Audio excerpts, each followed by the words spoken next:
Homestead Credit. The Homestead Credit is a state of Wisconsin tax benefit for renters and homeowners with low or moderate incomes. It is designed to lessen the impact of rent and property taxes. Eligible people who do not file Wisconsin state income taxes may still claim the homestead credit. Real estate taxes do not need to be paid to claim this credit. However, the credit is calculated on the exact amount of rent paid. We are able to go back 5 years to file these returns.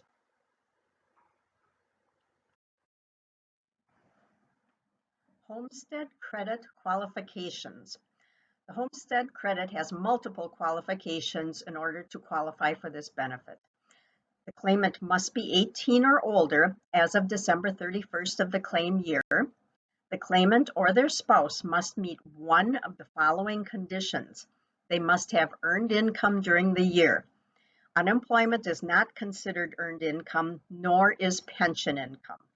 Or they must be disabled, or they must be 62 years of age or older as of December 31st of the claim year. They also must have been a legal resident of Wisconsin for all 12 months of the claim year. They must have owned or rented the Wisconsin homestead they lived in during the claim year. Typically, their household income must be less than $24,680. There are instances when income appears to be too high for this credit. For 2 examples of this, please go to your workbook and see Lily White and Trudy and Jacob Eck. It appears their income is too high, but with allowable adjustments, it is not. It is a good practice to enter the homestead credit information if the taxpayer appears to be close to the maximum of $24,680. There are factors to disqualify a claimant from claiming the homestead. The claimants cannot be claimed as a dependent on anyone else's tax return. One example of this would be a college student renting an apartment where they are a dependent on their parents' taxes. They cannot reside in a nursing home where they receive Medicaid. However, there are provisions to assist a spouse who is not in the nursing home and not receiving Medicaid. Contact your site coordinator if you need assistance in this matter. They cannot have received Wisconsin Works, otherwise known as W-2 payments of any amount. They cannot have received county relief payments of $400 or more for all 12 months. Payments less than 12 months or less than $400 do not typically disqualify, and the credit will be prorated. They cannot have lived in tax-exempt housing for the entire year. Claimants may have moved during the year to taxable housing. In this case, the credit will be prorated. They cannot claim the farmland preservation credit or the veterans and surviving spouse credits for the same year. They cannot file more than one claim per household. Renters, however, may claim their proportionate amount of rent when more than one person is in the residence. They have to be alive. However, a surviving spouse may file the claim, including any income for the deceased spouse.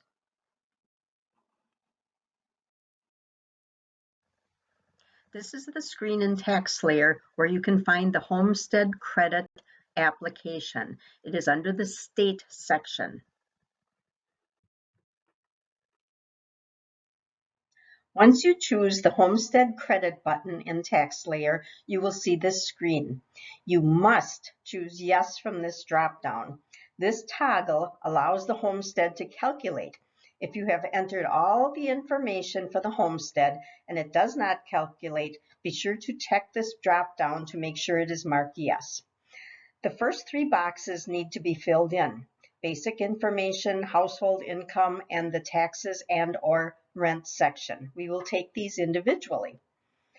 The next 2 tabs apply to the specific data, such as if the taxpayer owns more than 1 acre of land, which is not a farm. You would use this tab only to adjust anything that shows on the tax bill or bills. More than 1 acre of land that is a farm, this tab is out of scope, as we do not do farm income. If they received Wisconsin Works, otherwise known as W-2, or county relief payments, and finally, any notes that need to be included with the return.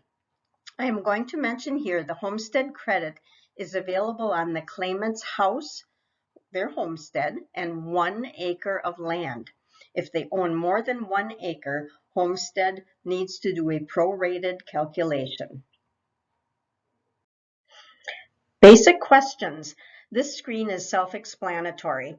The information can be found on the 13614C and the Wisconsin information sheet.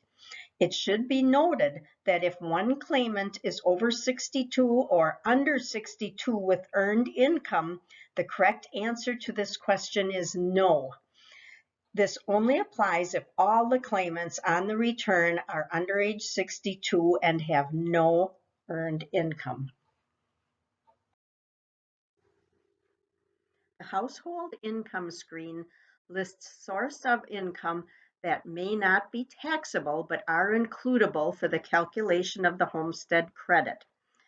Most income that is entered in the federal section will flow through automatically. One example of that income would be the Social Security or the W-2 wages. However, there are some incomes that are not taxable and are not entered in the federal section. You will find boxes for these types of incomes in this screen. Most common includable income sources. Here is a list of the most common sources that we see at our VITAM sites. This list is not all-inclusive. You should refer to the Homestead Credit section of the Wisconsin Training Guide for additional examples. These incomes need to be manually entered. Federal and/or state SSI income. This is not to be confused with Social Security payments they receive that are noted on the Form 1099 SSA, which automatically flow to the homestead. The claimant needs to provide these figures to us. They do not receive any annual forms showing how much they have received. They will need to contact the Social Security office for a printout of the federal SSI payments and call the number on the back of their forward health card for a total of the Wisconsin SSI income. Non-taxable veterans pension and/or disability payments. Veterans pensions or disability payments are not taxable for Wisconsin, but they are includable for the homestead calculation. Scholarship and fellowship income. Scholarships or fellowship amounts that are used for books or tuition. Educational grants, those items that are non-taxable. Non-taxable military compensation of any kind, and child support, kinship care, and non-taxable alimony. Wisconsin Works, W-2, and public assistance funds need to be added manually as well.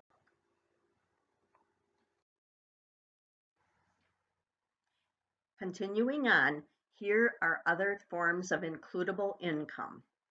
Gain from sale of home, which was excluded for federal tax purposes, the resident manager's rent reduction amount, any non-taxable Native American income, and automobile depreciation claimed on Schedule C for self-employed individuals. When they claim the standard mileage rate, that is assumed to be the depreciation, and we need to add that back in as income. There are certain types of income that are not included in the calculation for the homestead credit. 2020 or 2021 economic impact payments, also called the stimulus payment, food stamps, heating assistance, foster care payments, funeral trust interest, Medicaid waiver payments, gifts, inheritance, life insurance payments, Social Security or SSI payments received in the name of the claimant's child, spouse's Social Security benefits paid to the claimant under the Spousal Impoverishment Program.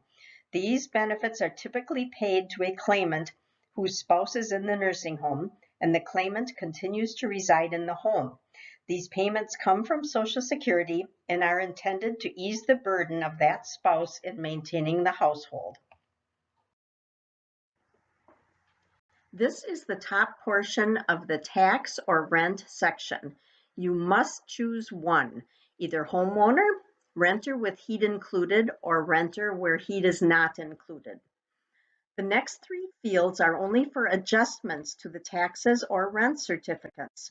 This is typically used if a claimant had both rented and owned their home and there was an overlap in the housing payments.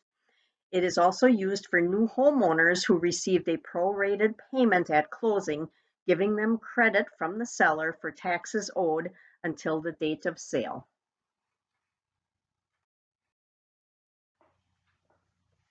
The bottom portion of this screen has tabs for adding the property tax bill or rent certificates. There may be times when you will need to add one of each for the claimant because they both rented and owned a home. There are other instances where more than one tax bill or rent certificate are added if the claimant moved during the year. Now we will begin with the property tax bill section. This is a sample copy of a tax bill. Another acceptable document would be the property summary from the government website if it shows all the needed information. Remember that any special assessment charges are not to be included as taxes paid. If the tax bill does not show the lottery credit amount, contact your site coordinator. Also, don't be confused about the school tax amount on the left. This has nothing to do with the school property tax credit. It is an amount that is used by the government agency in calculating the gross tax. Ignore it. After you click the Property Tax Bill button, you will see this screen. Click on the Add Property Tax Bill. If the claimant sold and bought new homesteads during the year, you may need to add more than one tax bill by clicking this button again.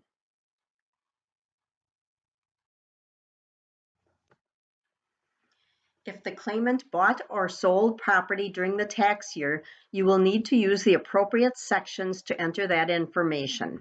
Section 1, Tax Bill Information for your home, is where you go to enter the information needed to calculate the homestead credit.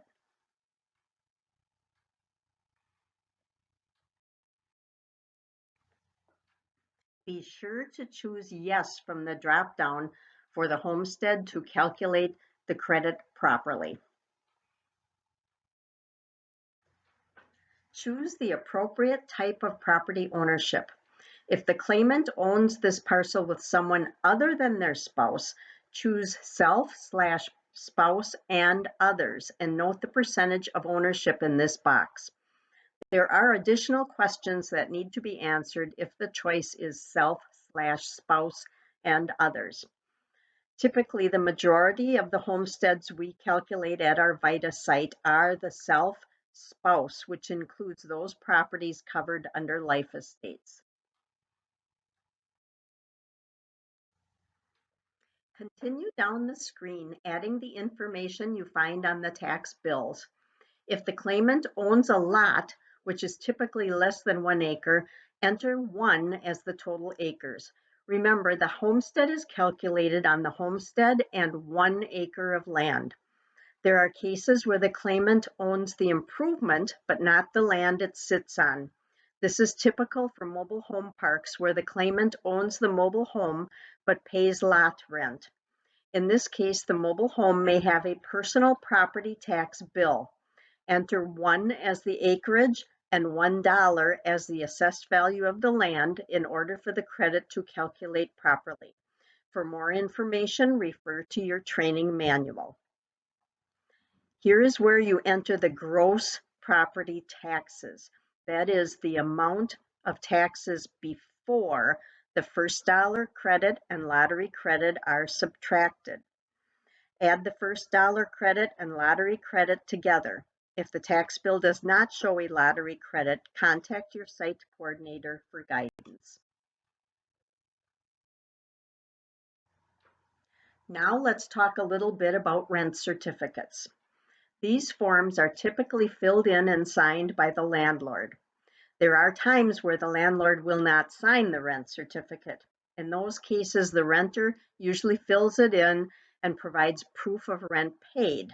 This proof can be canceled checks, copies of direct debits, or copies of money orders. You cannot use the carbon copies from their checkbook. The rent certificate must be filled in exactly as we see it. If the rent doesn't change for the entire year, the landlord can enter one figure on line 4B.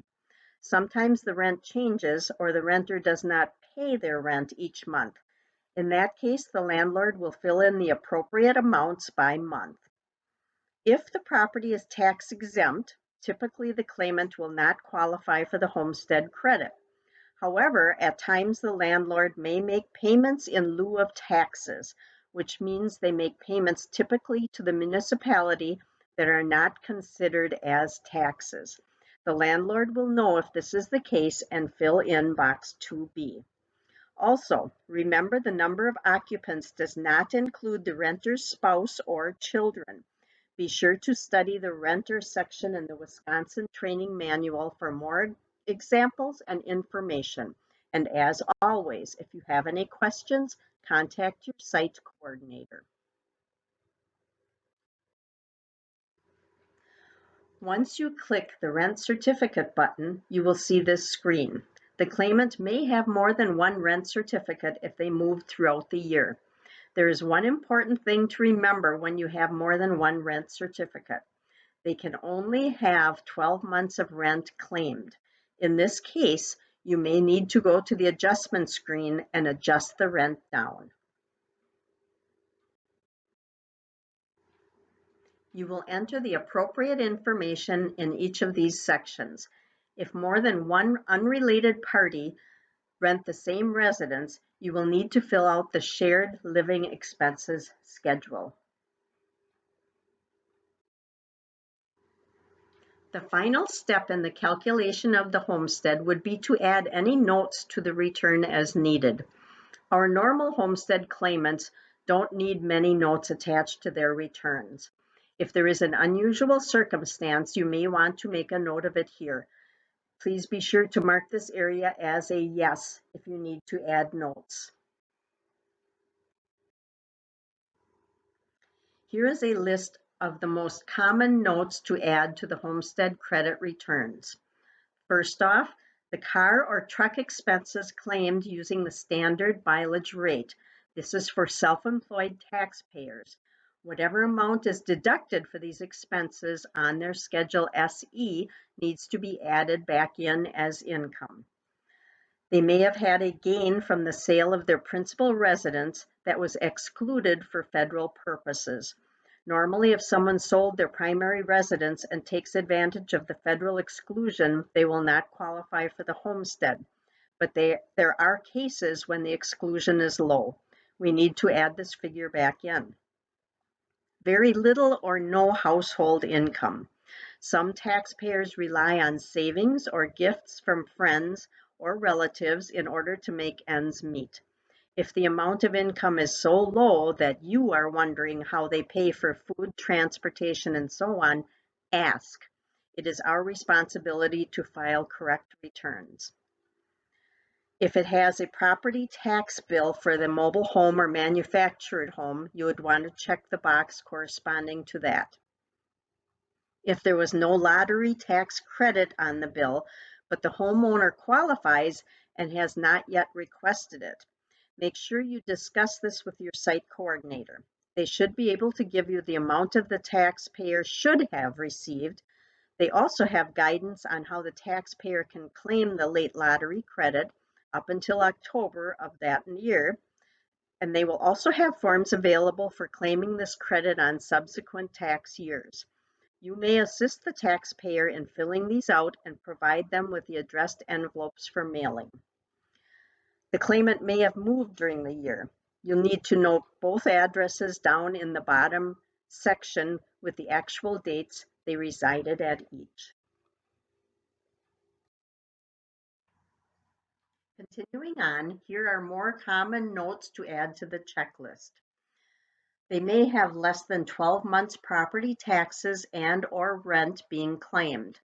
This may mean that they are behind in their rent. They may have moved to a tax-exempt housing. The spouse may have died during the year.